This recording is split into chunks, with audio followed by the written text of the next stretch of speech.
अब सभी के हृदय में अच्छी बुरी बातें होती हैं, ठीक है।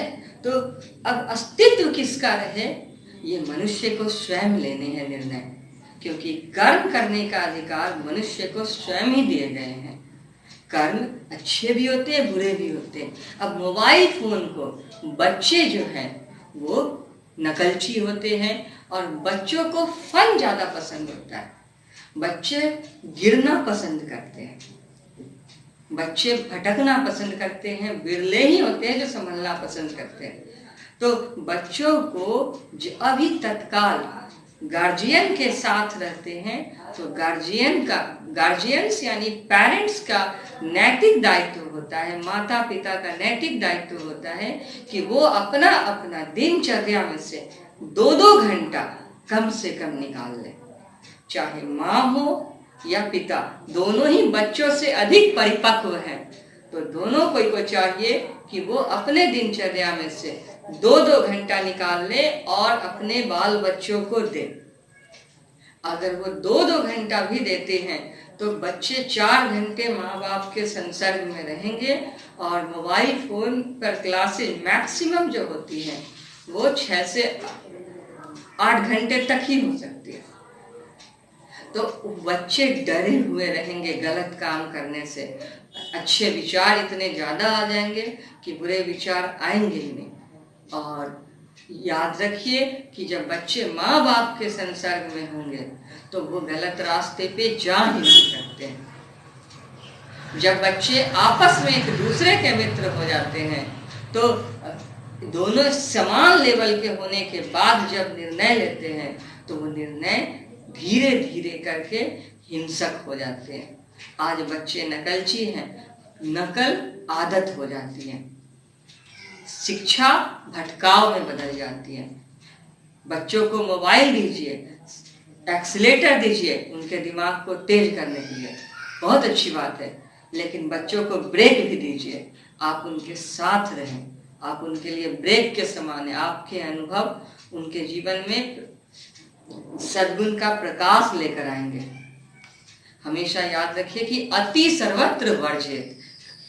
लॉकडाउन में मोबाइल देना अच्छी बात है, लेकिन मोबाइल के साथ साथ पूरा का पूरा छूट दे देना ये गलत बात है। एक शिक्षक पढ़ा ही सकते हैं अभी, लेकिन शिक्षक से पेरेंट्स के संबंध अच्छे होने चाहिए। एक शिक्षक जब भी चाहेंगे तो वो बच्चों के उज्जवल भविष्य की ही कामना करेंगे। हालांकि कुछ शिक्षक ऐसे हैं जो सिर्फ अपने परिवार के बारे में सोचते, तो वो कुछ हैं।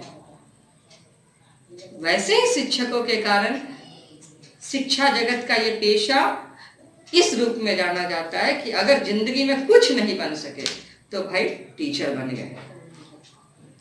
लेकिन बहुत सारे ऐसे भी शिक्षक हैं जो शिक्षा देने के लिए और शिक्षा लेने के लिए शिक्षक बने, बल्कि मैं तो कहूंगा कि शिक्षा लेने के लिए शिक्षक बने।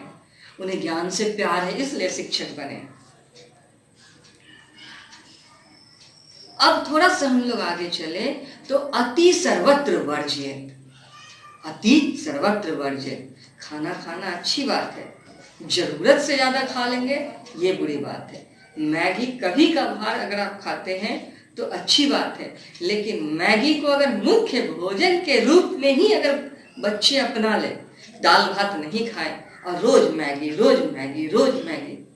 दूध पीना अच्छी बात है ना, अब चाय को ही दूध बनाकर पी ले, रोज दूध रोज चाय लोटा भर कर पी जाए रोज चाय, तो गैस्ट्रिक ना हो जाए। अति सर्वत्र वर्जित। स्मरण रखिए, excess of anything is always bad. Excess of anything is everywhere bad. सीमा से अधिक किसी भी चीज का सेवन बुरा होता है। अब थोड़ा सा आगे चलते, सीमा से अधिक का क्या तात्पर्य है? हर एक व्यक्ति के पचाने की क्षमता अलग अलग होती है।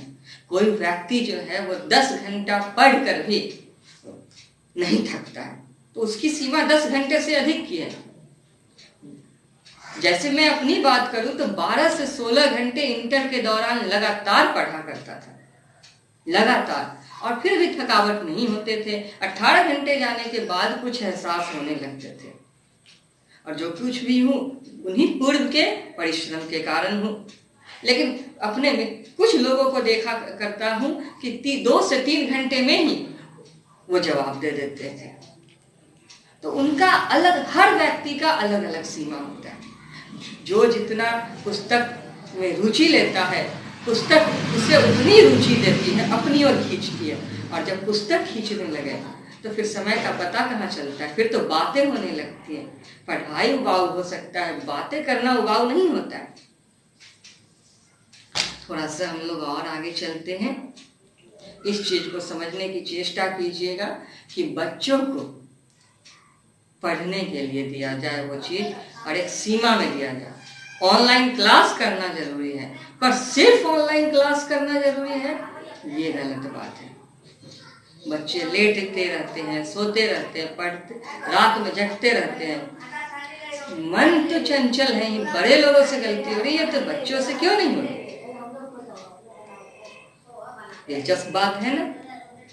ऑनलाइन क्लासेज में शिक्षा है पर भटकाव है। जहां अधिकार है वहीं पे चारित्रिक पतन भी है।